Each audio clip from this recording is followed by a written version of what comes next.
आजगाव आणि धाकोरा ग्रामस्थांवर खोटे गुन्हे नोंद करणाऱ्या शासनाचा आम्ही तीव्र निषेध करतो।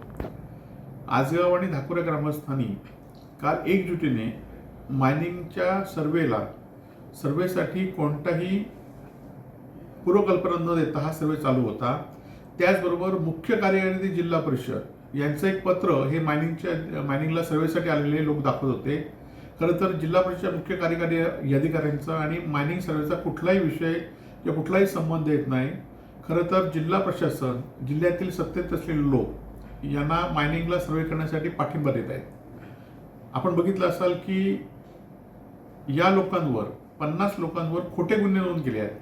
खरं तर एवढा पोलीस पाटा हे गुन्हे नोंद हे सत्तेचे लोक असल्याशिवाय हे होऊ शकत नाही, वस्तुस्थिती आहे। आपण बघितलं असाल की 2004 ते 2014 या जिल्ह्यामध्ये अनेक मायनिंगचे सर्वे झालेत। त्यातनं कळणे आणि सातारा सारखे प्रकल्प मायनिंगचे सुरू झालेत आणि त्यावेळी सत्तेत कोण होते हे आपल्याला सर्वांना माहिती आहे। पण 2000 आणि ते 2024 मध्ये आम्ही लोकप्रतिनिधी असताना, मी असून देत, विनायक राऊत असून देत किंवा शिवसेनेचे लोकप्रतिनिधी किंवा सरकारमध्ये पालकमंत्री शिवसेनेचे असल्यामुळे आम्ही 2000 ते 2024 मध्ये एकही प्रकल्प नवीन सुरू करू दिला नाही, हे सिंधुदुर्ग जिल्ह्यातल्या लोकांनी लक्षात घ्यावे। आता 2024 मध्ये एकाच घराण्याकडे ही सगळी सत्ता आल्यामुळे आज गेले वर्षभर अवैधरित्या उत्खनन सगळीकडे सुरू आहे।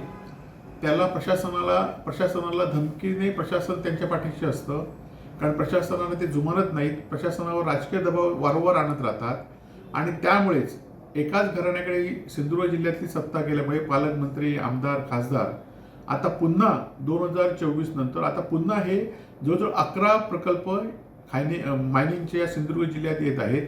त्याचबरोबर देवगड येथे, मुणगे येथे अणुऊर्जा प्रकल्प येत आहेत आणि या प्रकल्पाला कोणाचा आशीर्वाद हे सांगण्याची गरज नाही।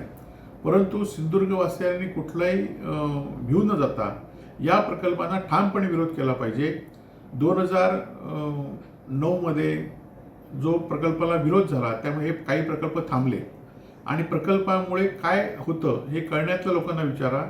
कळण्यातमध्ये मायनिंगचं उत्खनन झाल्यामुळे 2 वर्षापूर्वी जे अतिवृष्टी 4 वर्षापूर्वी झाली त्या अतिवृष्टीमुळे मायनिंगचे सगळे या ठिकाणी जे डोंगर खचल्यामुळे सगळी घरं मातीने भरून गेली होती। सगळा गाव 8 दिवस त्या घरातल्या लोकांना शेतीची नुकसान झालं होतं, बागायती नुकसान झालं होतं। त्यामुळे सिंधुदुर्गवासियांनी या मायनिंग प्रकल्पाला ठामपणे विरोध केला पाहिजे आणि विरोध करणाऱ्यांच्या पाठीशी सिंधुदुर्गवासियांनी राहिलं पाहिजे अशी आपल्याला सर्वांना विनंती आहे।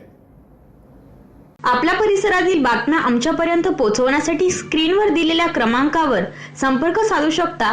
दूरध्वनी क्रमांक 8652414343।